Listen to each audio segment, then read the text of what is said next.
Donc bonjour, pour ceux qui ne me connaissent pas, donc Jean-Louis Morisi, je préside la commission sociale de la FHP. Donc aujourd'hui, on a le plaisir de recevoir Michel Moran, que vous connaissez, qui est notre conseil dans le cadre des relations sociales. Et il va essayer, avec l'aide de Guillaume Horry, du pôle social de la FHP, de répondre aux questions que vous avez sur une période particulière, notre période du Covid, sur l'organisation notamment du temps de travail et des conditions de travail dans cette période difficile. Alors, juste avant de leur laisser la parole, Guillaume souhaitait que je fasse un petit retour vers vous sur certains sujets, notamment, on a eu hier une CPPNI avec les organisations syndicales et le texte que vous attendez tous sur l'accord de prise en charge du Ségur a été proposé à la signature.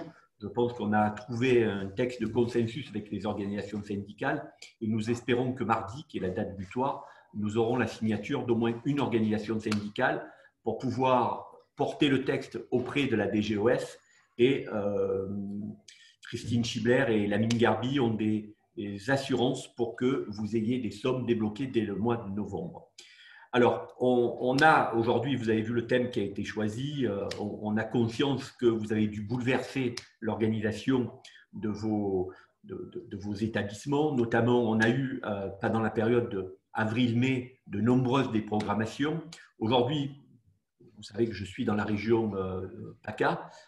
On a ce que l'on appelle non pas des déprogrammations, mais on nous a demandé de moduler l'activité et par exemple de réduire l'activité de chirurgie réglée de 25%, de façon à pouvoir permettre un accès dans les réanimations qui sont limitées à 40% d'activité.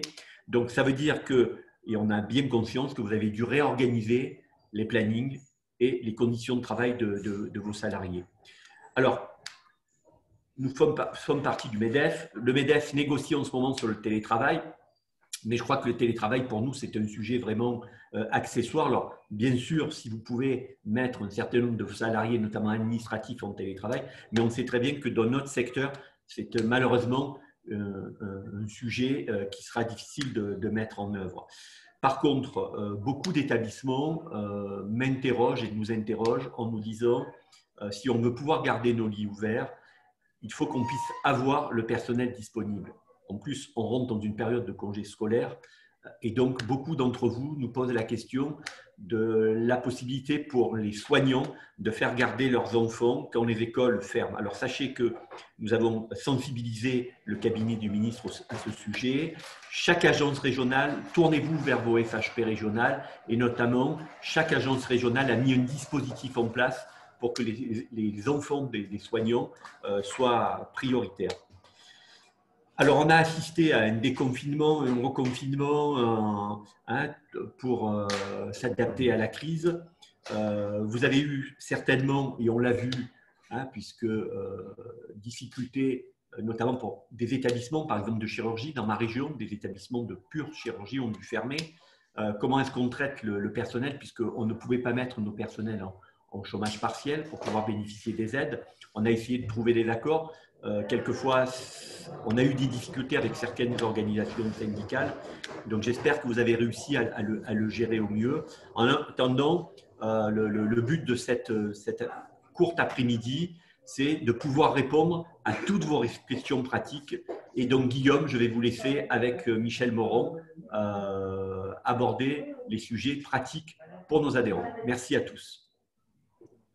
Merci Jean-Louis, bonjour à toutes et à tous et bienvenue à ce second webinaire social qui va être consacré, comme vous l'avez précisé Jean-Louis, à l'organisation du travail et à la sécurité au travail également à l'aune de l'épidémie de Covid-19. Avant de rentrer dans le vif du sujet, je vais me permettre de vous rappeler quelques éléments sur le déroulement de ce webinaire. Alors, en bas de votre fenêtre, vous disposez d'une icône de chat permet d'interagir entre vous et avec nous pendant toute la durée du webinaire. Vous avez déjà vu quelques tâches passer. Vous disposez également d'une icône questions et réponses qui vous permet tout au long du webinaire justement de poser vos questions auxquelles on répondra en fin d'intervention. Avant de commencer, enfin, Contrairement à ce qui était annoncé, seul Maître Morand va participer à ce webinaire, tout simplement parce que Maître Antoine Mattei s'est fait porter pâle, pour lui souhaiter un prompt rétablissement. Maître Morand, vous êtes avocat associé au sein du récent cabinet HDV Avocats et vous êtes le conseil historique de la FHP dans toutes les négociations de branche qui interviennent en matière sociale. Alors, on le sait tous ici, la crise Covid a imposé de nombreux changements dans l'organisation des établissements, que ce soit avec l'arrêt des programmes opératoires au début de la crise Covid au mois de mars, le confinement, la fermeture des écoles, etc. Puis après, évidemment, le déconfinement est beaucoup plus près de nous, la rentrée scolaire et le fameux couvre-feu qui va entrer en vigueur dans certaines localités à partir de samedi matin. On y reviendra en webinaire si vous le souhaitez. Donc, tout d'abord, Maître Morand, pour faire face à l'arrêt des programmes opératoires et plus largement à l'arrêt de l'activité, est-ce que vous pourriez nous présenter les différents dispositifs que les entreprises ont pu mobiliser?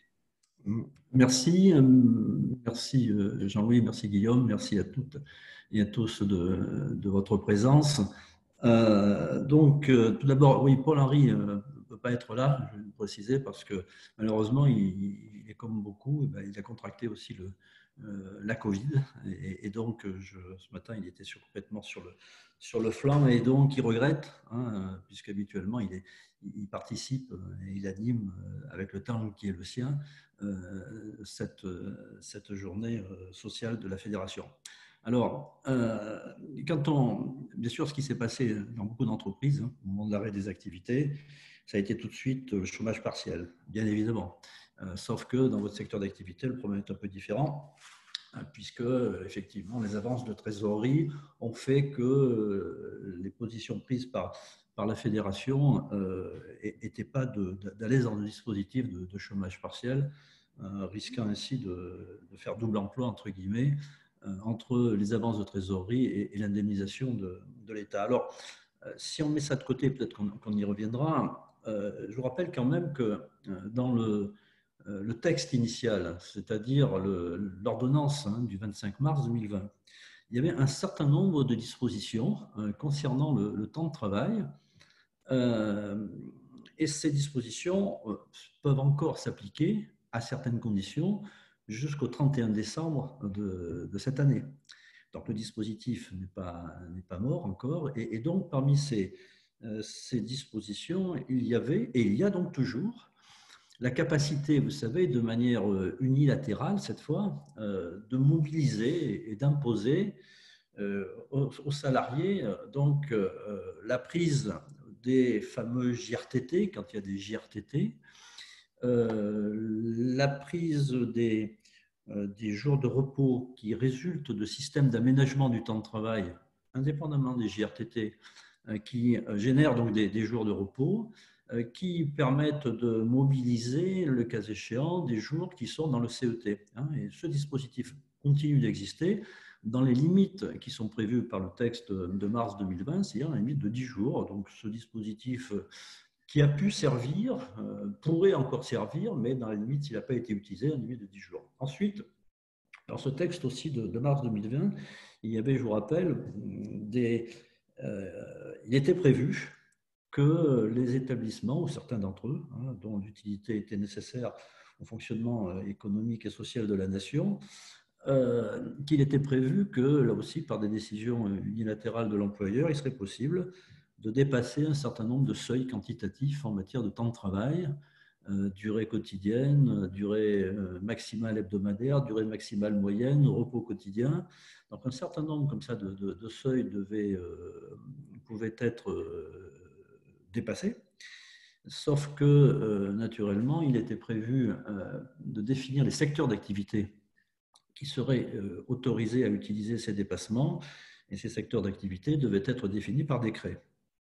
A priori, et on aurait pu penser que le secteur de la santé aurait pu bénéficier de ces dérogations de droit et de dépassement donc d'un certain nombre de seuils quantitatifs, sauf que le décret n'est jamais intervenu Et je ne pense pas maintenant qu'il intervienne d'ici la fin de l'année. En tout cas, ce dispositif est resté lettre morte. Ça figurait aussi dans ce qui était prévu. Ce qui était prévu aussi, c'était, là ça a pu être peut-être activé, non pas au niveau de la branche, mais au niveau de certains de vos établissements, c'était la possibilité de mobiliser des jours de congés payés dans la limite de 6 jours, de fixer des congés payés impératifs, de modifier des dates de congés payés qui étaient déjà fixées.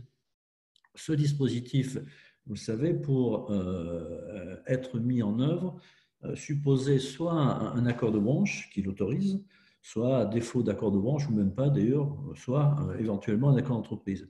La branche s'est engagée dans cette négociation et les revendications des organisations syndicales ont été telles, en termes de contrepartie à cette capacité donnée aux établissements de pouvoir utiliser ces 6 jours, que finalement, la négociation de branche n'a pas pu se faire. Donc, il est possible, et peut-être cela a existé, que dans certaines de vos structures, vous ayez pu conclure un accord d'entreprise qui permettait d'utiliser, de fixer comme ça de manière un peu autoritaire, après négociation toutefois, ces fameux 6 jours de congé. Alors, ce dispositif, il n'est pas éteint, hein, il peut continuer jusqu'au 31 décembre 2020, mais voilà, sur la période passée, voilà, ce dispositif existait, donc il a pu fonctionner de temps en temps, mais en tout cas, la branche n'a pas été en capacité de pouvoir le mettre en place du fait des exigences des organisations syndicales.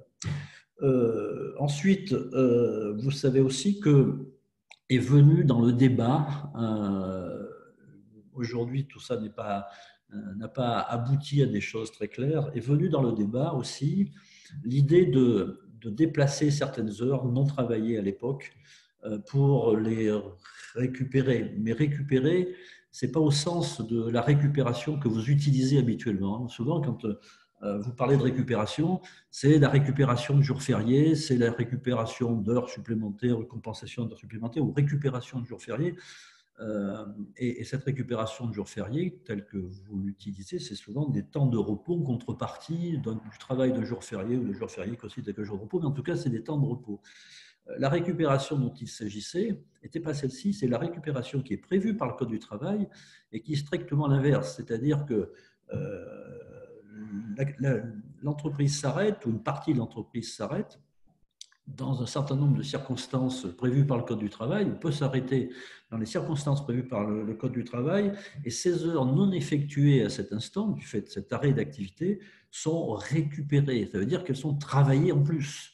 C'est-à-dire qu'elles ne sont pas effectuées, ce sont donc des heures déplacées, et qui viennent donc s'ajouter, le cas échéant, au temps de travail habituel des salariés quand elles sont récupérées, avec une particularité supplémentaire, c'est que ces heures de récupération, quand elles sont effectuées, qu'elles entraînent, a priori, et souvent c'est le cas, un dépassement de la durée légale hebdomadaire, restent des heures normales, c'est-à-dire ce n'est pas des heures supplémentaires. Donc elles ont une nature juridique un peu particulière, ce sont des heures non effectuées à un instant T qui sont déplacées, généralement dans les 12 mois que s'organise la récupération, et ces heures-là restent des heures normales. Alors, ce débat a eu lieu, beaucoup de difficultés sont apparues autour de ce dispositif, qui permet effectivement d'être utilisé parmi les situations autorisées par le fameux article 31-21-5 du Code du travail, dont tout le monde s'était approprié la numérotation ou la codification, ça fait rire Guillaume.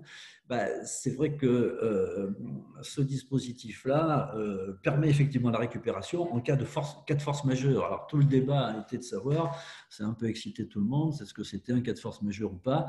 Malheureusement, pour l'instant, à part le marc café ou la boule de cristal, il est parfois difficile de répondre avec certitude. Et en tout cas, donc, ce dispositif a peut-être pu être utilisé. Donc, ça a pu parfois susciter des mécontentements d'inspecteurs du travail, des mécontentements des organisations syndicales de salariés, ça c'est clair. Et éventuellement des interventions d'inspecteurs du travail. Mais a priori, il n'y a pas eu de choses majeures, extrêmement importantes, et le dispositif a peut-être été utilisé comme ça dans quelques situations, dans quelques établissements.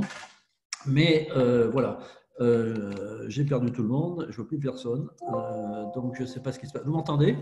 Oui, on vous entend très bien, Michel. Alors justement, ça tombe bien que vous parlez des compteurs qui ont été utilisés pendant le confinement.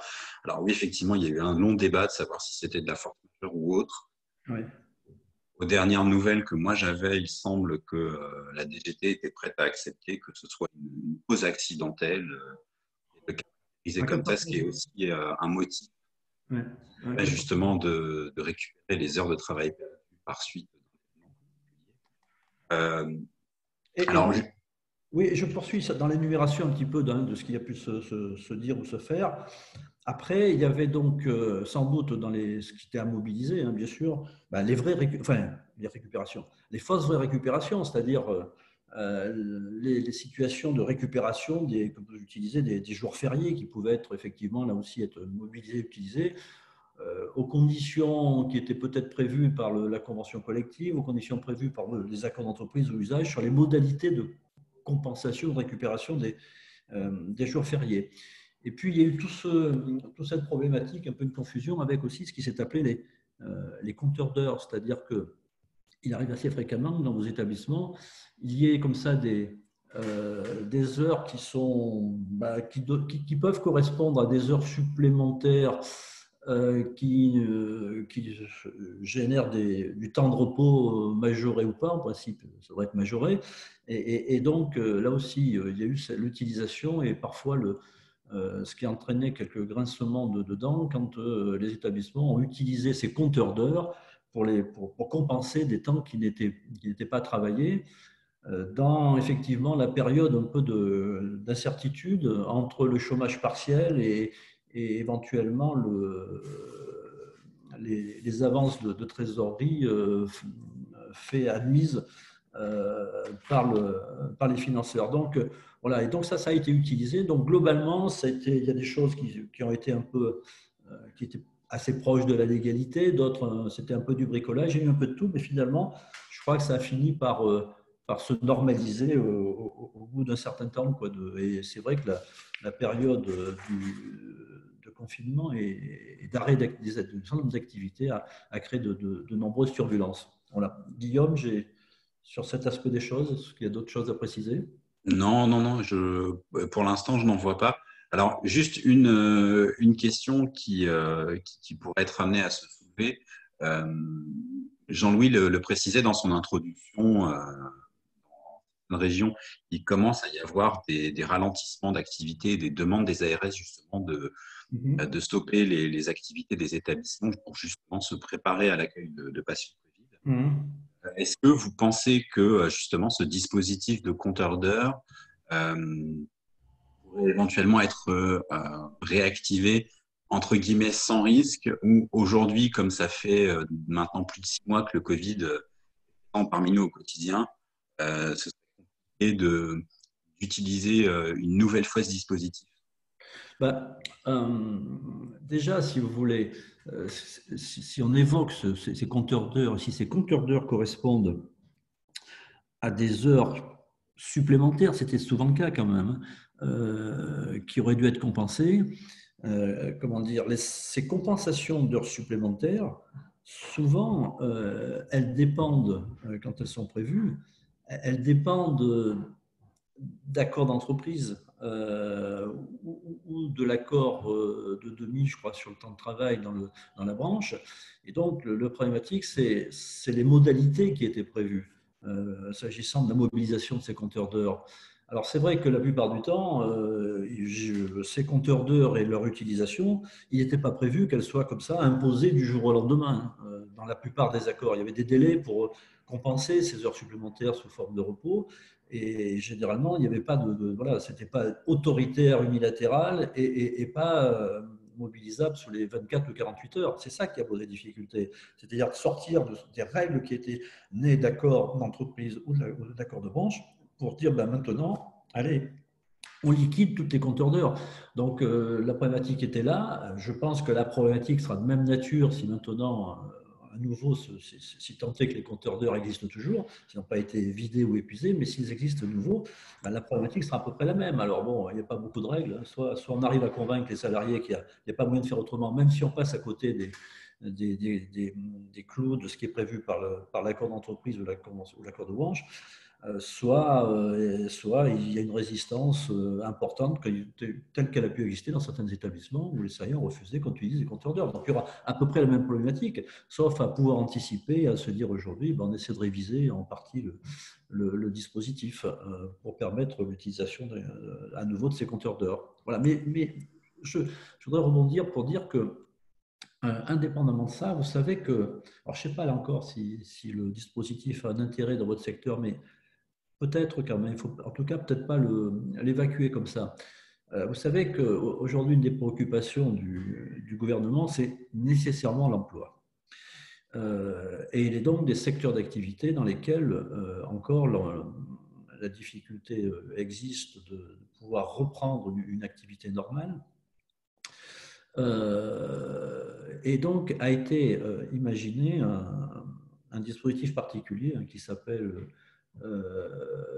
ARM, activité réduite pour le maintien de l'emploi, ou activité partielle de longue durée. Il y a eu plusieurs appellations, mais je crois que l'appellation finalement qui est devenue officielle, c'est ARM, activité réduite pour le maintien de l'emploi, qui fait que en contrepartie, en gros, pour vous en dire quelques mots, en contrepartie des exigences de maintien de l'emploi, ou des engagements de maintien de l'emploi que l'employeur prend dans ce dispositif, il y a une forme d'indemnisation au titre de l'activité partielle, donc du chômage partiel. Il y a une forme d'indemnisation qui est plus satisfaisante pour l'entreprise que le dispositif de droit commun. Le dispositif de droit commun, hormis les secteurs d'activité pour lesquels, qui font partie d'une liste dans laquelle le dispositif de droit commun est plus favorable, et le dispositif non est plus favorable que le dispositif de droit commun, un certain nombre de secteurs d'activité, l'hôtellerie, la restauration, etc., l'événementiel, il y a une liste définie par décret de ces secteurs d'activité pour lesquels il y a un dispositif qui est exceptionnel et exorbitant, mais les règles d'activité partielle droit commun qui vont naître à partir du mois de novembre seraient que les remboursements qui sont faits à l'entreprise de l'activité partielle ou du chômage partiel, c'est de 36% du taux horaire brut, c'est-à-dire quelque chose d'extrêmement faible.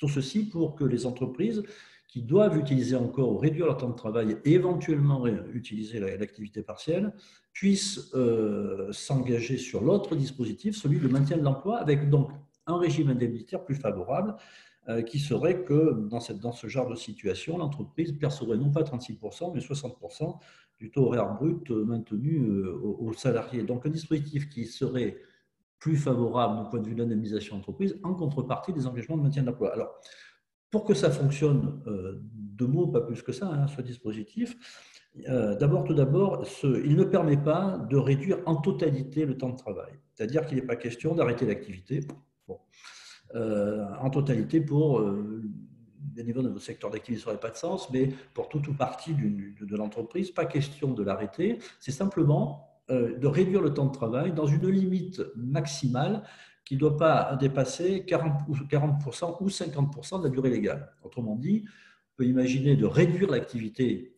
d'un service, de certaines catégories de salariés, dans cette limite-là, pas au-delà. Et donc, c'est ce dispositif qui peut s'appliquer. Donc ça, c'est la limite en matière de temps de travail. Et puis, la partie plus juridique, c'est que ce dispositif peut se mettre en place de deux manières, soit par un accord de branche, convention collective, un accord de branche étendu et une décision unilatérale de l'employeur d'application du dispositif de branche étendu, étant naturellement précisé que les engagements sur l'emploi ou le maintien de l'emploi, ce n'est pas dans l'accord de branche, c'est dans la décision unilatérale qu'elle doit apparaître. Cette décision unilatérale est ensuite soumise bien sûr au CSE quand il existe et doit faire l'objet d'une homologation par la directe. Donc un dispositif particulier, c'est-à-dire que l'entreprise décide de rentrer dans le dispositif, fabrique sa décision unilatérale, la soumet à consultation du CSE et l'envoie pour homologation à la directe, parce que naturellement, il y a un régime indemnitaire plus favorable que le régime de droit commun pour permettre l'accès à ce dispositif. Et la directe dispose d'un délai de 3 semaines pour homologuer la fameuse décision unilatérale. Ou l'autre option possible, c'est une négociation d'un accord d'entreprise qui met en place ce dispositif. Et là aussi, s'il y a négociation d'un accord d'entreprise, eh bien, il y a une intervention de l'administration, de la directe, qui, cette fois, ne doit pas homologuer, c'est un problème de terminologie, c'est pas important, mais qui doit valider l'accord d'entreprise. Et cette fois, l'administration dispose d'un délai de 15 jours pour valider et donc permettre de rentrer dans le dispositif. Voilà, à peu près le schéma de ce nouveau texte, hein, dispositif qui date de la loi du 17 juin 2020, précisé par 2 décrets depuis. Voilà. Donc ça, c'est peut-être quelque chose aussi qui, à la marge, pourrait peut-être, dans certains cas, être utilisé. Un dispositif qui est effectivement voilà, souhaité par le gouvernement. Alors, dans votre secteur, ça n'a peut-être pas la même portée, mais aujourd'hui, les recensements faits depuis le mois de juin 2020, c'est qu'il y a 4 ou 5 accords de branche, métallurgie, Syntec, je ne sais plus lesquels, les bijoutiers, je crois qu'ils ont conclu des accords de ce type, 4 ou 5 accords de branche, mais il y a 1600 accords d'entreprise dans ce dispositif. Donc, on voit bien que ce texte-là marche quand même assez bien, puisque en très peu de temps, un certain nombre d'accords ont été conclus sur cette thématique. Voilà, Guillaume, je n'ai pas cité la bonne réponse à la question. Je ne me souviens plus de la question, désolé. Non, non, mais il n'y a pas de souci, Michel. Alors, justement, pour en revenir à ce question d'adaptation de l'organisation de travail qu'il a fallu mettre en place pour les entreprises extrêmement rapidement à la suite du confinement, il y a un sujet sur lequel on souhaitait revenir, c'est la fameuse question de la fermeture des écoles et ensuite également de la réouverture. Parce que c'est quelque chose qui s'est reproduit au mois de septembre avec la rentrée scolaire, pas dans les mêmes conditions puisque nous n'étions plus confinés, mais comment les entreprises pouvaient s'adapter pour justement faire face à cette fermeture des écoles et à leur réouverture avec un système de garde dont les professionnels de santé ont pu bénéficier. Voilà. Comment est-ce qu'il fallait s'adapter et le cas échéant, si c'était à refaire aujourd'hui, qu'est-ce qu'il faudrait? Je crois que sur cet aspect, d'ailleurs, je pense qu'il aurait pu être très, très aigu. Mais finalement, en fait, comme le gouvernement a souhaité que les écoles ne ferment pas, ce qui pouvait être particulièrement craint, finalement, le pire n'est pas encore arrivé. Donc, il n'y a pour l'instant pas de difficultés. Il y a eu quelques difficultés au début, voilà, mais aussi, on s'aperçoit que le ministre modifie les textes par des communiqués ministériels et notamment la situation des parents qui seraient contraints de rester chez eux du fait de la fermeture des écoles, qui bénéficient d'un dispositif d'activité partielle. Bon, on attend toujours le décret qui devrait le permettre, et aujourd'hui, tout ça, c'est un peu comme ça, c'est un peu oublié, semble-t-il. Alors, c'est vrai qu'il y a moins d'acuité, il y a moins de choses aujourd'hui, c'est moins aigu, puisque en fait, la position, c'est de dire on ne ferme pas, on continue d'aller à l'école, on continue d'aller à l'université, alors l'université, n'en parlons pas, on continue d'aller à l'école, on continue d'aller au lycée et on ne ferme pas. Donc, la problématique de confinement pour les parents se pose moins, mais forcément, si ça doit arriver, il faut bien imaginer là aussi de réorganiser les horaires. Alors, ce n'est pas simple, hein, parce que ça veut dire que les salariés qui ne sont pas là, s'ils sont dans les situations bénéficiant de dispositifs d'activité partielle, ils sont en activité partielle. Bon. Donc, cela, à la limite, c'est ceux qui restent, pour lesquels il faut réorganiser les horaires. Il faut essayer de faire face en réorganisant les plannings avec toujours, parfois, mais finalement, je crois que le personnel de vos établissements a fait preuve de beaucoup de courage, surtout dans la période initiale, il continuera sans doute de le faire, mais donc quand il s'agit de modifier les horaires des salariés en place, oui, on devrait sans doute ne pas oublier, quand il s'agit de modification de planning relativement important, hein, de consulter le CSE. Alors là aussi, c'est pareil. Hein. La période d'urgence sanitaire a permis de consulter de manière rapide le CSE. On retrouve une situation normale, ce qui veut dire qu'en principe, sur ces modifications de planning un peu collectifs, si elles sont nécessaires à intervenir, devrait nécessiter, en n'oubliant pas la consultation du CSE comme étant un peu préalable, en principe, aux modifications de planning. Après, quant au reste, Après, sauf à ce que les réorganisations de planning constituent des modifications des contrats, mais ce qui doit être relativement exceptionnel, sauf à ce qu'on ait contractualisé les horaires, ce qui n'est pas un bon plan. A priori, bon, modification de planning, on peut imaginer qu'elle s'impose de manière raisonnable aux salariés concernés. Alors après, il est, si vous voulez, aussi des situations dans lesquelles il a pu être aussi utilisé, mais ça touche, ça touche aussi à l'aménagement du temps de travail finalement.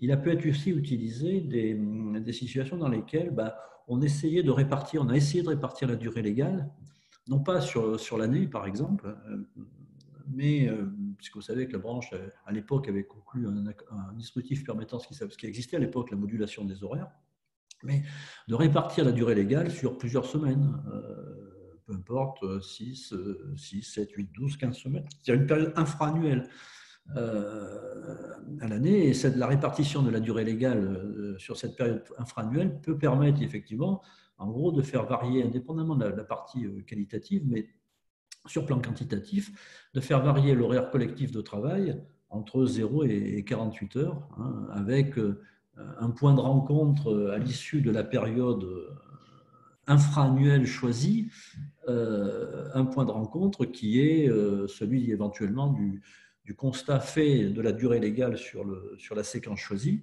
par le nombre de semaines bien sûr. Si c'est sur 8 semaines, c'est 8 fois 35 heures. Donc le constat fait à l'issue de cette séquence infra-annuelle pour déterminer effectivement notamment le seuil de déclenchement des heures supplémentaires, mais étant précisé que dans la période infra-annuelle, effectivement, le temps de travail peut dépasser 35 heures, est inférieur à 35 heures, sans qu'il y ait situation d'activité partielle ou sans qu'il y ait heures supplémentaires, puisqu'on n'est qu'à l'échéance. Alors, ce dispositif, en fait, là aussi, quand on regarde les textes, il y a finalement quasiment trois situations. Hein. Ce dispositif donne des comptes de la durée légale sur une période infra-annuelle, peut être décidé de manière unilatérale dans la limite de 9 semaines dans les entreprises de moins de 50 salariés, dans la limite de 4 semaines pour les entreprises de 50 et plus. Et si on devait dépasser 9 ou 4 semaines, la nécessité serait, dans cette hypothèse, de conclure un accord d'entreprise qui organise la répartition de la durée légale donc, sur la séquence choisie supérieure à 4 ou 9 semaines, peu importe, telle que définie avec l'entreprise. Donc ça aussi, si vous voulez, c'est sans doute une réflexion qui peut être menée de temps en temps pour savoir si on peut, cette fois, non pas être dans une activité partielle, non pas utiliser la récupération des heures en raison d'un cas de force majeure, mais réduire le temps de travail, considérant qu'ultérieurement, il y aurait peut-être besoin de l'augmenter s'il y a une surcharge d'activité et sur cette séquence de répartition du temps de travail choisie dans le cadre de la négociation d'un accord d'entreprise.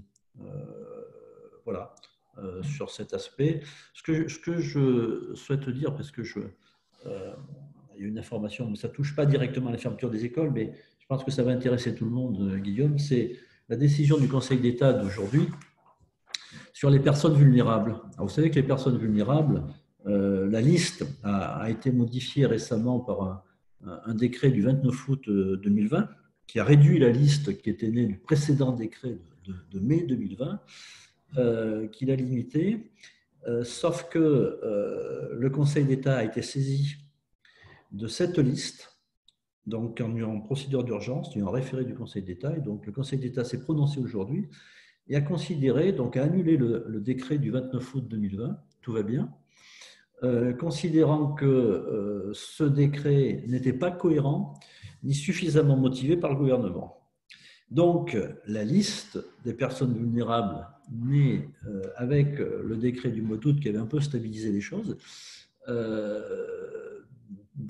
a disparu, est annulé, et il est probable qu'aujourd'hui, on se retrouve, tant qu'il n'y aura pas un nouveau décret, on se retrouve avec le décret du mois de mai 2020, et la liste était beaucoup plus large, bien sûr, que celle du décret du 29 août 2020. Donc on verra bien, mais ça, il faut suivre ça avec attention, parce que forcément, la question va se poser quasiment dès demain, notamment les femmes enceintes, par exemple, qui étaient dans la liste du décret de mai, qui n'étaient pas dans celle du mois d'août, qui risquent de dire non, mais ça y est, nous c'est bon, il faut qu'on soit en activité partielle.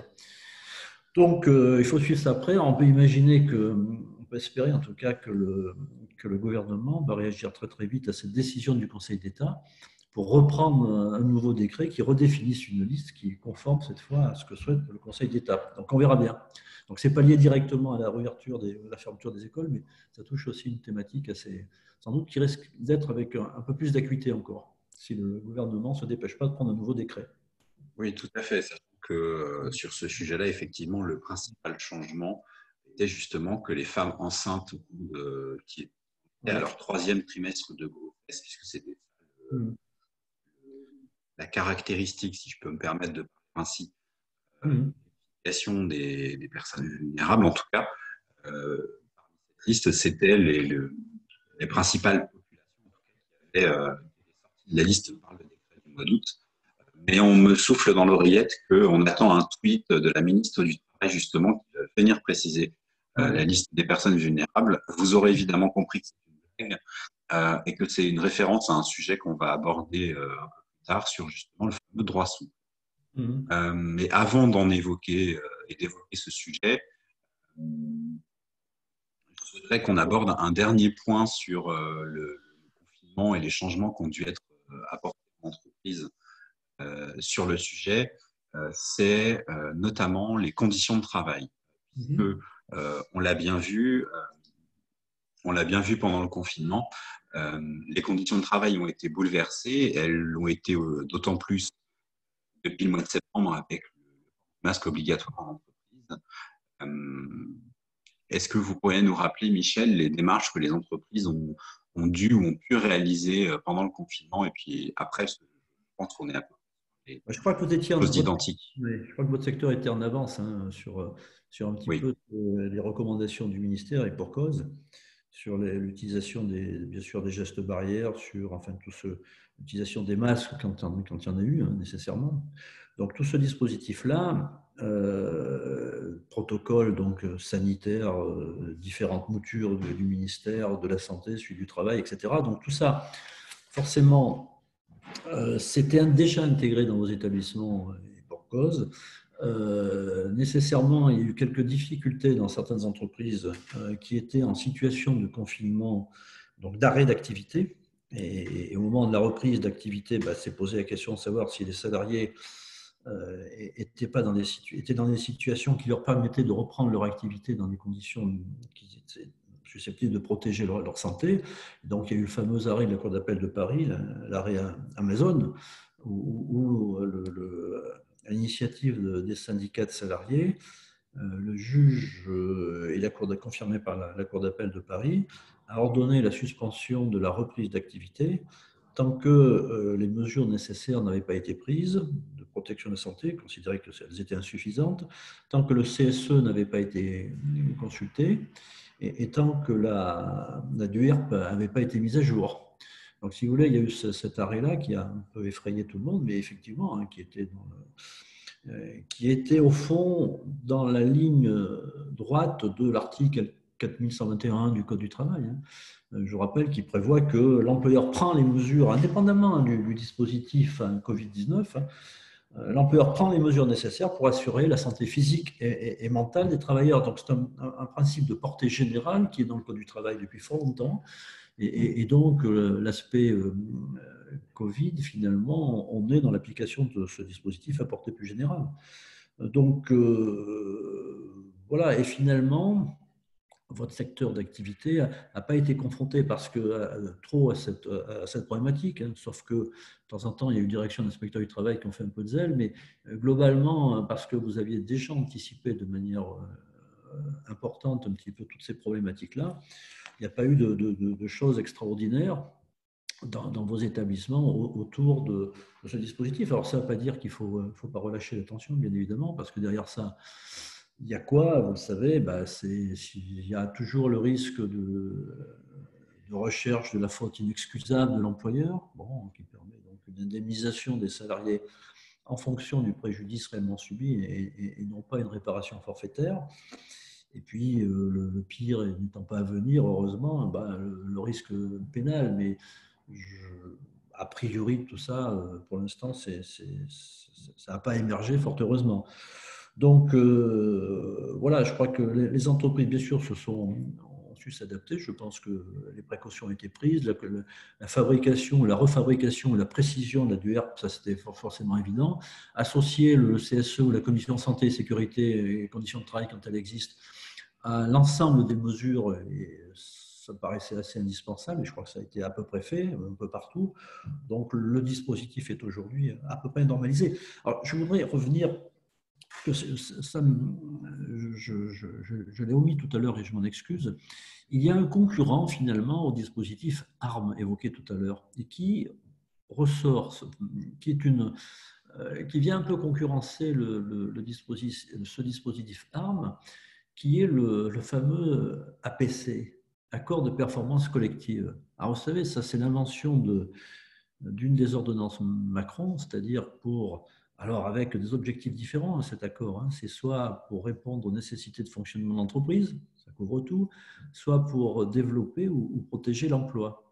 Et la partie protection de l'emploi peut avoir aujourd'hui un ressort donc, dans le cadre de ce dispositif, de difficultés de reprise ou d'une sur-reprise d'activité ou d'une sous-reprise d'activité, puisque ce dispositif-là a dans le collimateur, ou cet accord a dans le collimateur, les éléments du contrat de travail du salarié.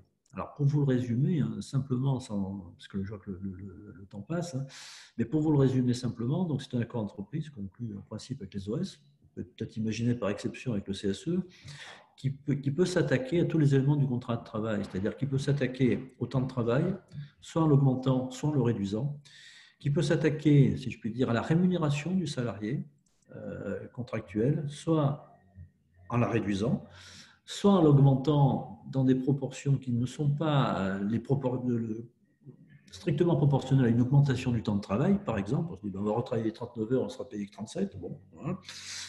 Soit qui réduit le temps de travail à 30 heures ou moins et avec une diminution proportionnelle, ou moins que proportionnelle, mais qui pourrait être proportionnelle à la réduction du temps de travail, soit qui peut modifier le travail, soit qui peut modifier y compris les qualifications des salariés.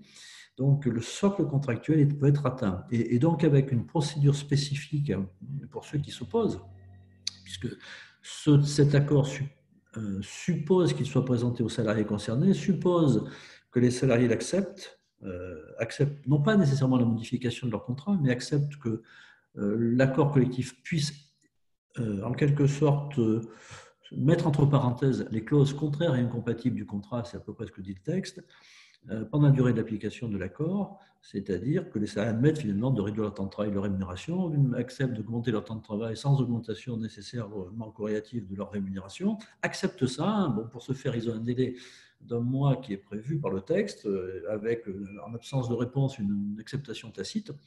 Et les malheureux qui s'opposent, c'est-à-dire qui refusent, le texte prévoit qu'ils sont licenciés. Dans le cadre d'un licenciement qui est ni économique, ni pour cause personnelle, qui est une sorte de licenciement que certains ont qualifié de sui generis, qui le texte prévoit, qui repose sur une cause réelle sérieuse, c'est-à-dire qu'il y a une présomption de cause réelle sérieuse qui ne permet pas ou quasiment pas aux salariés de contester le motif du licenciement, avec comme seule conséquence de ce licenciement la majoration du CPF de 3 000 €. Donc un dispositif, là aussi, hein, qui peut être mobilisé parce qu'on voit bien que ça touche aux aspects quantitatif, voire qualitatif du temps de travail, puisque l'aspect quantitatif est une chose, mais pourrait mettre en place un dispositif d'aménagement du temps de travail dont je vous parlais tout à l'heure, un dispositif infra-annuel. Voilà, donc tout ça, on peut faire les deux, c'est-à-dire infra-annuel, machin, toucher au temps de travail, etc., avec les conséquences terribles pour les opposants au système, quoi. Donc là aussi, ce dispositif là ressort dans l'actualité parce que entre contrepartie, on peut imaginer que pour que les syndicats signent, que l'employeur prenne l'engagement de ne pas faire de licenciement économique pendant la durée d'application. Voilà, enfin, ce dispositif qui concurrence un peu le dispositif ARM aujourd'hui, mais qui n'est pas tout à fait pareil. Voilà ce que je voulais raconter. J'allais l'oublier, oui. Non, je disais justement que c'est un dispositif qui permet d'adapter le temps de travail de manière un peu plus souple.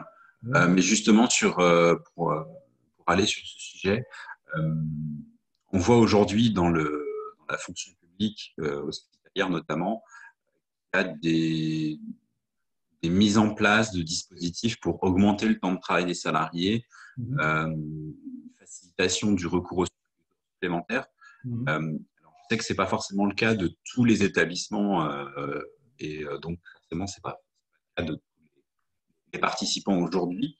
Mais est-ce que vous pourriez nous préciser un petit peu quels sont les leviers d'action pour un établissement qui souhaiterait Augmenter le temps de travail. Augmenter le temps de travail, que ce soit par un accord collectif ou même via les heures supplémentaires, que ce soit le contingent, le taux de majoration et les avantages que ça peut comporter pour le salarié et l'employé. Bien sûr. Alors, il y a plusieurs choses. Il y a l'aspect un peu autoritaire et impératif, c'est celui que j'évoquais tout à l'heure sur l'accord de performance collective. Là, c'est pas compliqué. L'accord dit tout le monde fait 39 heures ou 40 heures, peu importe, et les opposants partent. Bon, mais voilà, c'est directif, mais ça a une certaine efficacité. Tous ceux qui estiment en disant que leur contrat est modifié, bon, écoutez, ils quittent la maison. Bon, dispositif qui est un peu strict, mais qui peut s'accompagner nécessairement aussi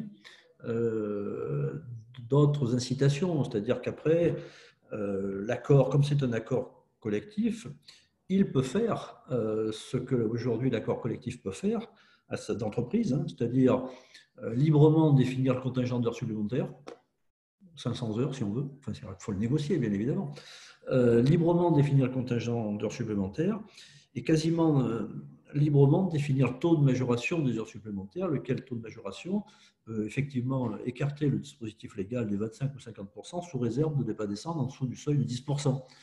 Mais donc, voilà, il y a des choses, si vous voulez, aujourd'hui qui peuvent se faire. Alors, soit dans le cadre de l'accord de performance collective avec l'augmentation corrélative du temps de travail imposé aux salariés, soit d'une autre manière qui est plus incitative, cette fois de considérer que on va simplement faire un accord sur les taux de majoration des heures supplémentaires et sur le contingent, sans aller dans…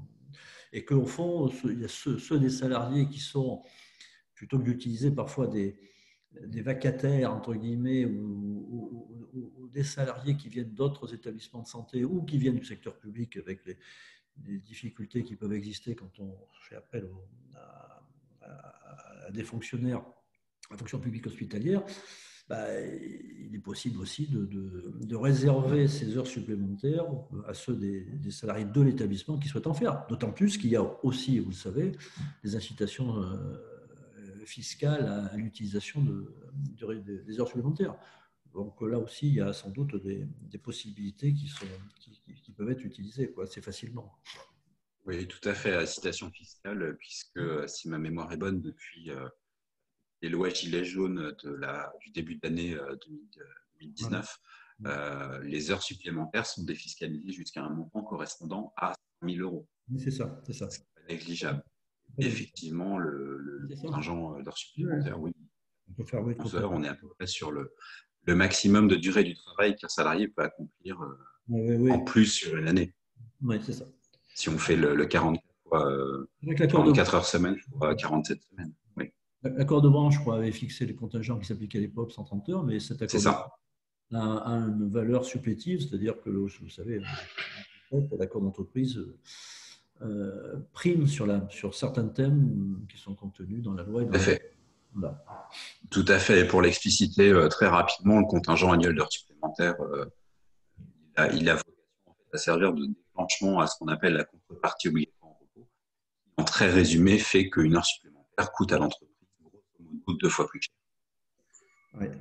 Donc, comme vous le disiez, je crois que de mémoire, le taux de majoration minimale d'heures supplémentaires qu'on peut prévoir aussi par rapport à l'entreprise. C'est 10%, Guillaume, voilà, c'est ça, 10%. On peut descendre 10%, mais après, tout est possible. On peut imaginer que c'est 10% pour X premières heures, 25 après, enfin, tout est possible, puisque là, il y a une latitude totale sous réserve de ne pas faire moins de 10%. Quoi. Oui, tout à fait. On peut faire preuve de créativité, entre guillemets, en se disant, voilà, par exemple, les salariés dans l'établissement accomplissent en moyenne, je ne sais pas, 50 ou 100 heures supplémentaires par année. Et on va se dire, bon, voilà, les 50 premières, elles vont être majorées à 10% et les autres, elles vont être majorées, par exemple, à 30% au lieu de 25%. C'est ça. Je prends ça en exemple, je n'ai pas d'essai hypothétique. L'attitude est totale, quasiment sous réserve naturellement de la négociation. Mais voilà. Et puis si sur le contingent, il y a aussi, vous savez, un intérêt à le repousser, indépendamment du fait que il n'a plus la même signification que par le passé où quand on l'atteignait, il fallait demander autorisation, mais il reste aussi le fait que les heures supplémentaires qui sont faites au-delà du contingent, entraîne un droit à repos supplémentaire des salariés, indépendamment des majorations, qui est de 100% de chacune des heures, Ouais.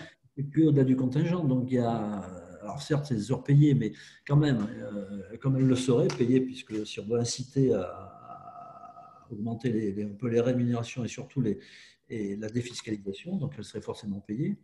Et donc, voilà, quand elles sont payées, au-delà du contingent, ben, si on continue de faire des heures supplémentaires, eh bien, s'il y a un repos en compensation qui est de 100% de chaque heure supplémentaire effectuée. Donc là, il vaut mieux enfin, si possible, repousser le contingent.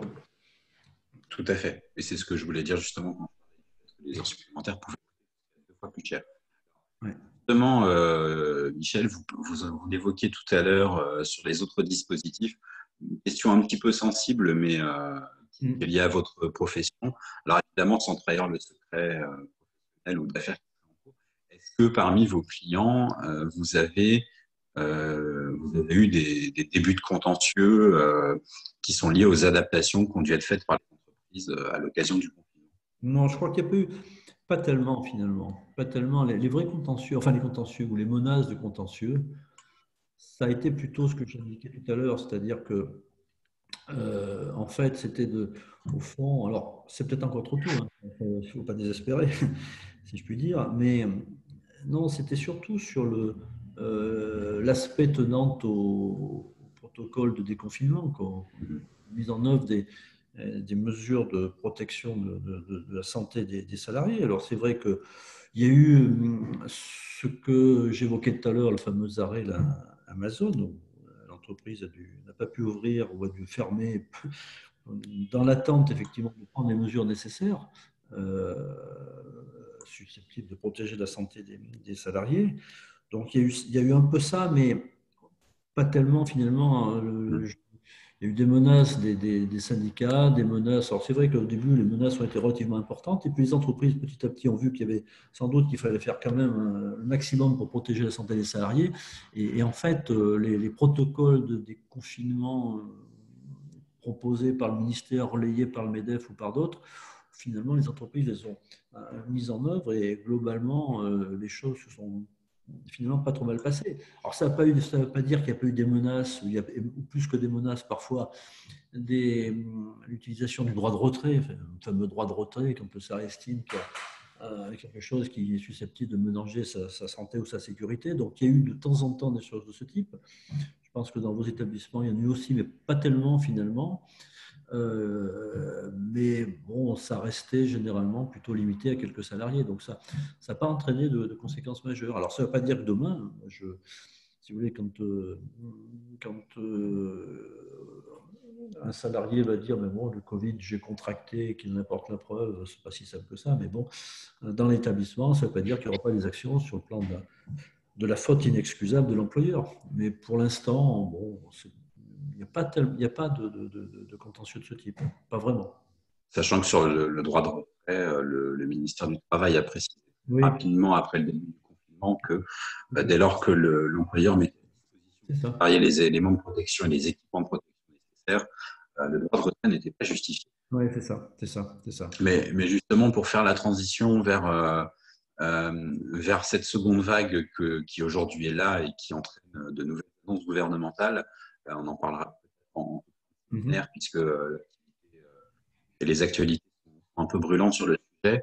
Quelles adaptations les entreprises ont dû réaliser dans leur établissement depuis la fin de l'état d'urgence sanitaire au mois de juillet, et particulièrement depuis la mise en place du protocole de déconfinement, avec un petit point particulier d'une question d'un de nos participants que je remercie, c'était savoir jusqu'où l'employeur pouvait aller dans la mise en œuvre des mesures disciplinaires au titre de la protection des salariés, à savoir notamment est-ce qu'il faut aller jusqu'à la modification du règlement intérieur et prévoir des sanctions disciplinaires.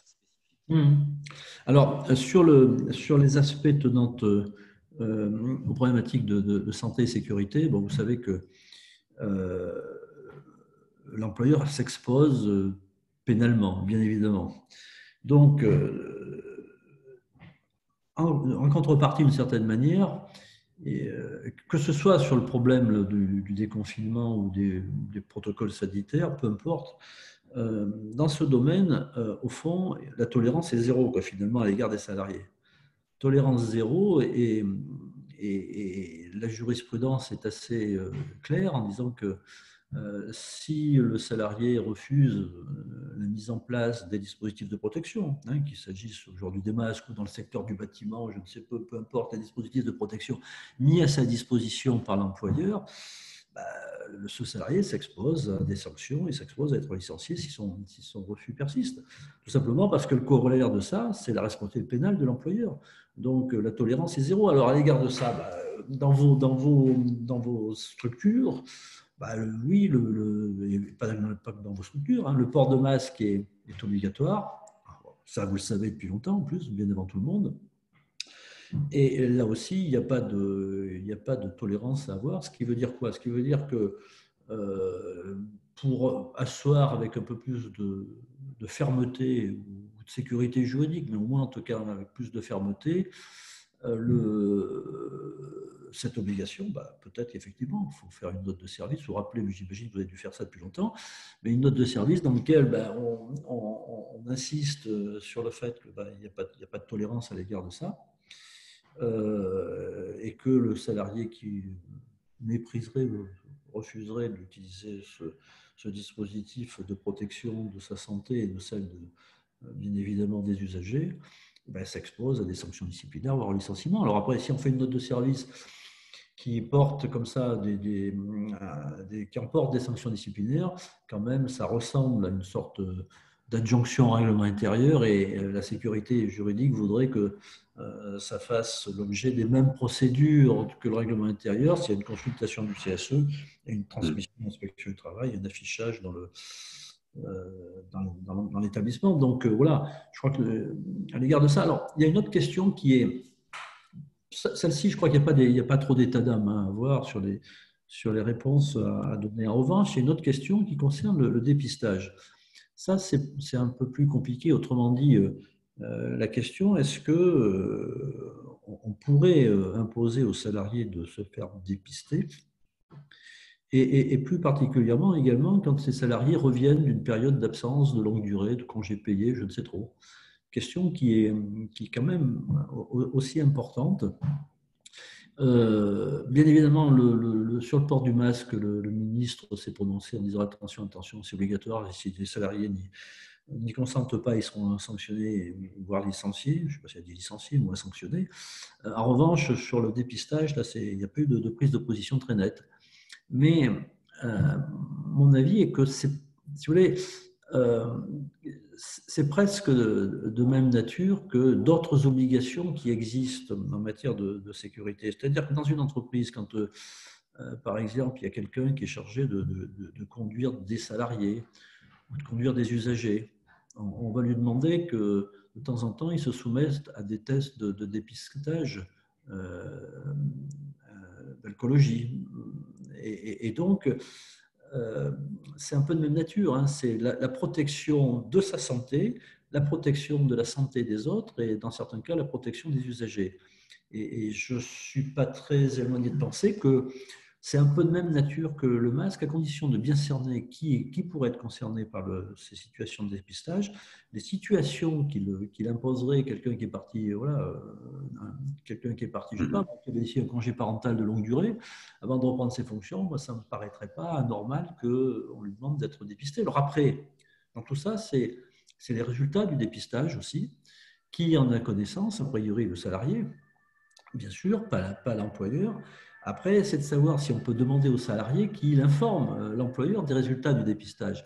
Mais c'est aussi à rapprocher de ce que j'évoquais tout à l'heure.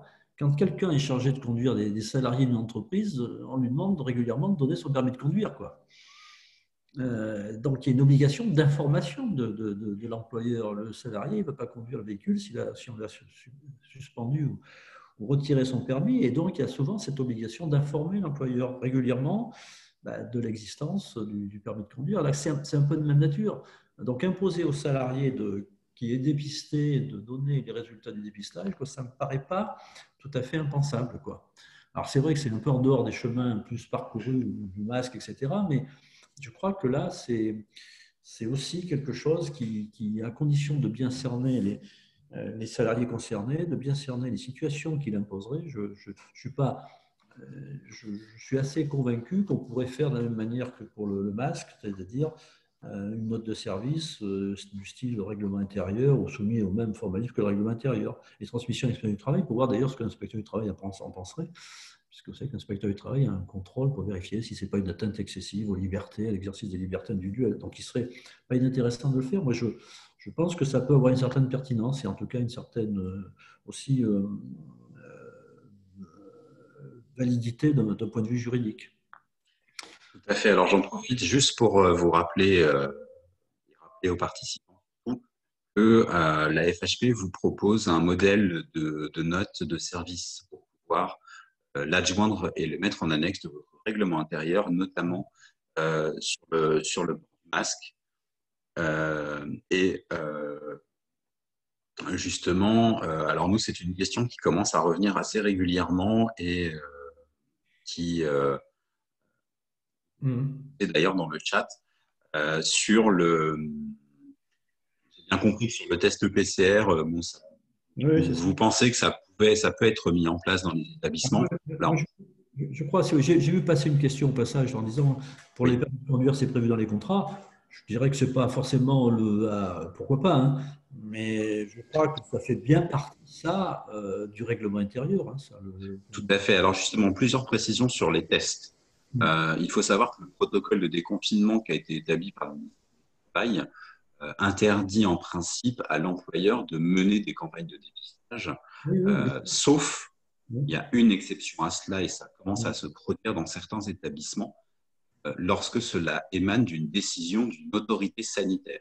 Ou, je ne sais pas si c'est aujourd'hui, mais si c'est le cas et qu'il ne va pas se manifester dans le chat, certains adhérents, l'ARS, demandé qu'une campagne de test soit menée auprès des salariés de l'établissement, de façon à justement vérifier s'ils étaient connus ou pas.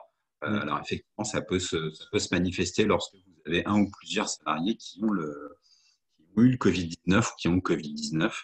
Ça peut se justifier de faire une campagne de test.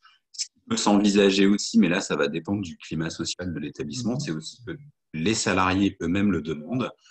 J'ai un exemple assez précis en tête d'un établissement, alors qui ne relève pas de la FHP, mais qui est un centre de rééducation où ce sont les salariés qui demandent à se faire tester. Du Covid-19, il y a déjà eu plusieurs campagnes de tests qui ont été menées dans l'établissement, qui notamment accueillent en rééducation des personnes âgées qui peuvent être considérées comme vulnérables.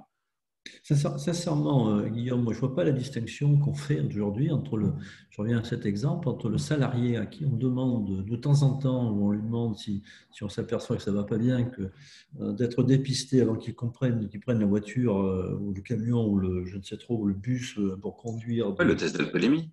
Ouais, je vois bien la différence entre ça et le fait qu'on va demander à un salarié qui s'est absenté depuis un bon moment, qui risque de rentrer dans l'établissement avec la Covid, de lui demander, avant de reprendre ses fonctions, d'être dépisté. Alors, c'est un peu différent, si vous voulez, des campagnes de dépistage où là, tout le monde y passe. Oui.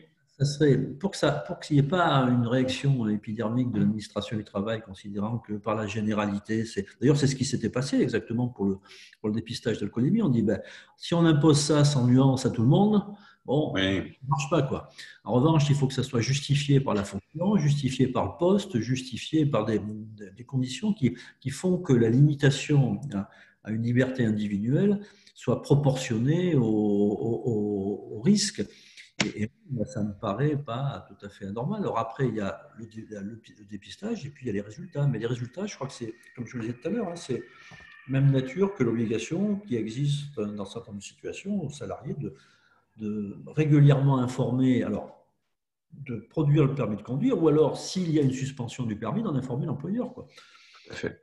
Voilà, donc c'est pas très éloigné de ça. Et je pense que ça, voilà, il faut peut-être un peu creuser la piste du dépistage, si je puis dire, Oui, mais ça peut s'envisager, par exemple, en limitant aux salariés Oui, oui, oui. ou aux salariés qui sont en campagne, en contact, pardon, excusez-moi, Oui, avec le public ou les patients, justement, qui sont plus à même oui. d'être en contact avec le Covid, ce Mhm. genre de choses. Et puis après, il en va aussi de la responsabilité du salarié qui peut potentiellement contaminer ses collègues de travail. Oui, il y a eu cette histoire du salarié qui était licencié pour photographe d'une entreprise parce que ça- je ne sais pas ce qui va se passer à la suite de ça, parce qu'effectivement, il avait été contaminé, il ne l'a pas informé, et, voilà, et donc l'employeur l'a licencié. Tout à fait. Voilà. Et on attendra le résultat Donc, de, s'il y a une contestation. en espérant que la justice se Mhm. prononce vite. Alors justement, pour en revenir à ce fameux protocole de déconfinement qui a été publié 3 heures avant le 1er septembre et qui contenait Ouais. un nombre de recommandations à Mhm. destination des entreprises, euh, c'est un sujet qui peut fâcher un petit peu en ce moment. C'est la fameuse question du droit souple. Le droit souple, pour ceux d'entre vous qui ne le savent pas, en fait, c'est un droit qui est pas tout à fait existant et qui ne dépend pas forcément d'un texte officiel ou d'une norme qui est contraignante pour le public ou pour un décret ou une loi. Et notamment toutes les questions-réponses du ministère du Travail qui ont été publiées pendant le confinement, le fameux protocole de déconfinement, un certain nombre de notices d'information qui sont publiées par les administrations, même les questions-réponses qui sont actualisées régulièrement sur le site internet du ministère du Travail. Euh, Michel parlait tout à l'heure du chômage partiel pour les personnes vulnérables où on attend des décrets. Bon, c'est des régimes qui se sont appliqués ou qui s'appliquent aujourd'hui, mais qui n'ont pas l'intégralité des textes qui ont été publiés, notamment sur la mise en œuvre. On voit même aussi des communiqués de presse ou même des tweets ou des interviews qui sont prises et qui ont une valeur C'est ça. un petit peu coercitive ou contraignante pour les établissements. Quelle valeur on peut donner à ces textes qui paraissent et quel conseil on pourrait donner aux entreprises qui Bah, la pourraient valeur, justement se tenir le mieux possible informées. la valeur juridique, elle est relative, hein, forcément relative. Dire aujourd'hui, vous l'avez souligné, c'est vrai qu'on fonctionne avec des tweets, avec des communiqués de presse. Ces normes, si tant est qu'elles en soient, elles sont censées modifier des dispositions légales ou réglementaires. Donc c'est un comble, ce qui veut dire que leur portée juridique est totalement enfin, est inefficace. Il n'y a pas de portée juridique. Sauf que naturellement, quand on regarde le protocole de déconfinement, naturellement, s'il y a un certain nombre de choses qui sont dans ce document, bah, les confrères pourront assez facilement se servir du dispositif pour dire, bah, voilà, l'employeur savait, s'il y a une information qui a été faite de manière large sur ce qu'il fallait mettre en place pour ne pas exposer les salariés,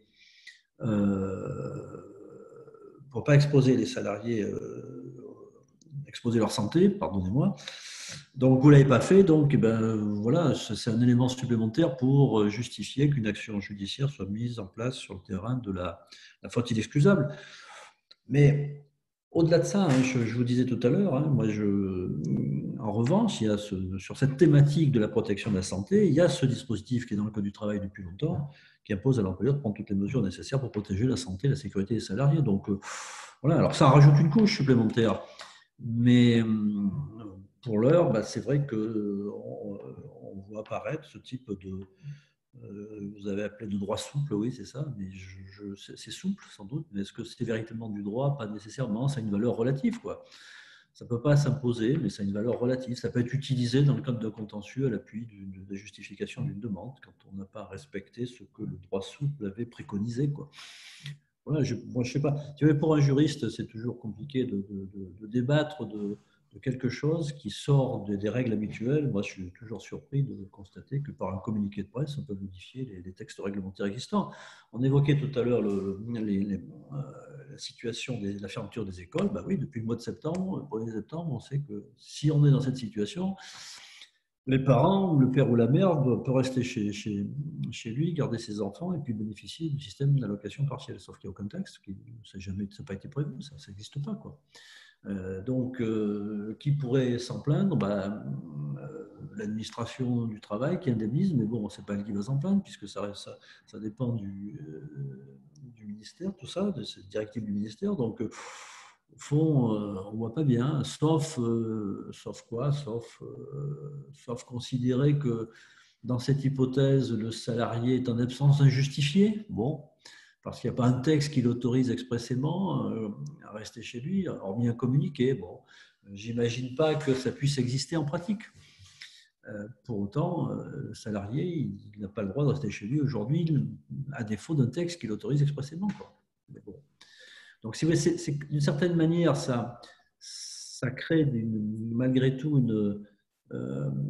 comment dirais-je, une sorte de droit, alors virtuel d'une certaine manière, au profit des parents, mais qui devient réel si personne ne conteste la légitimité de l'absence, quoi. Donc c'est étonnant comme mécanisme, très étonnant pour un juriste. Il y a de quoi un peu s'émouvoir de ces pratiques-là, quoi. On a une vraie problématique d'ailleurs. Alors certains sont présents aujourd'hui, mais on devient un peu tributaire de certains de nos adhérents qui nous informent qu'il y a des modifications Oui, c'est ça. Dans les protocoles de déconfinement, dans les questions-réponses du ministère du Travail. Et j'en profite pour les remercier parce que on essaye, nous, d'être le plus possible, de voir ces moindres changements, mais malheureusement, on ne peut pas être à l'affût de tout. On essaie de vous en informer au mieux. Et vous nous rendez l'appareil, parce que quand vous voyez une information officielle qui a été à jour et en notre possession, vous n'hésitez pas à nous la transmettre. On essaye de faire aussi. D'ailleurs, à ce propos, j'en profite pour que vous ayez les éléments et que vous soyez les plus à jour possible. Vous avez certainement, pour la plupart d'entre vous, suivi hier l'interview du président de la République qui a annoncé la mise en place d'un couvre-feu entre 21h et 6h dans certaines régions et certaines villes de France à compter de samedi matin. Vous avez également certainement vu ou lu dans la presse que la fameuse attestation de déplacement serait de retour pour que les personnes puissent continuer à se déplacer. Il est évident que parmi les motifs, il y aura les déplacements professionnels, notamment les salariés de nuit qui sont amenés à travailler dans les établissements et qui risquent de devoir se déplacer pendant ces heures de couvre-feu. Le ministre de l'Intérieur, Gérald Darmanin, a annoncé il y a quelques heures que normalement, si tout va bien, la nouvelle attestation de déplacement serait disponible demain et qu'elle devrait être accompagnée d'un justificatif de l'employeur. On en discutait avec Michel avant le début du webinaire. On pense que ce sera une attestation qui sera à peu près du même style que celle que vous avez connue pendant le confinement. De même pour le justificatif employeur. Il est évident que dans les premiers jours, il y a une tolérance et un certain devoir d'information qui va être demandé aux forces de l'ordre. Voilà, mais je tenais à vous le signaler parce que c'est une actualité brûlante et certains d'entre vous nous posent déjà la question de comment ça va se passer, de est-ce qu'on a un modèle d'attestation ou quelque chose. Donc voilà, je profite du webinaire pour vous délivrer l'information telle que nous l'avons à cette heure.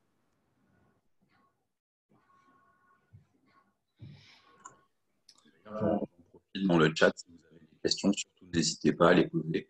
On en a vu quelques-unes d'ores et déjà avoir répondu. Si vous avez des questions, n'hésitez pas.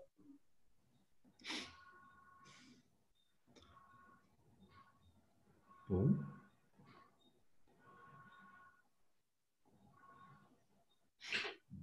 Peut-être clore cette petite séance un peu particulière.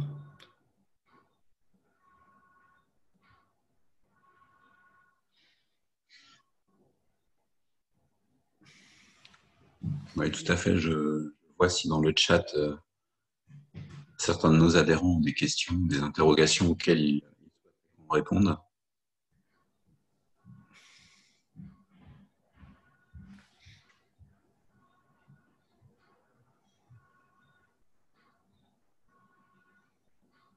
Mais a priori, nos propos et surtout les vôtres étaient clairs comme de l'eau de roche. Donc, je ne sais pas, j'espère que bon.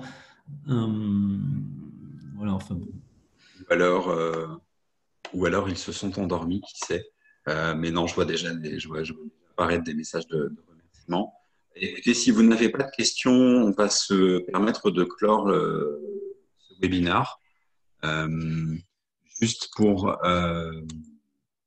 vous informer que le prochain webinaire aura lieu le mardi 20 octobre hein, à 16h30 comme horaire. Il sera consacré à la formation professionnelle et à l'alternance, pour présenter les défis qui nous attendent en matière de formation professionnelle à l'aube du Covid-19. Il sera animé par Jean-Pierre Willems, qui est un consultant spécialisé dans le domaine de la formation professionnelle. Je vous remercie à toutes et à tous pour votre présence et votre participation à ce webinaire aujourd'hui. Il est très probable qu'il fasse l'objet d'une rediffusion via notre chaîne YouTube, évidemment, mais on vous en communiquera les modalités très bientôt. Je vous remercie Michel pour votre participation et pour la qualité de vos réponses. C'est toujours très intéressant d'entendre l'avis d'un spécialiste en la matière. Et je vous souhaite à tous et à toutes une excellente soirée. Je vous dis à très bientôt, que ce soit par téléphone, par mail ou en visio. Merci. Bonne soirée à tous. Merci Guillaume, cette animation. Merci à toutes et à tous. Et peut-être à plus tard ou à l'année prochaine, dans d'autres circonstances. Plaisir. Merci, à bientôt. Au revoir.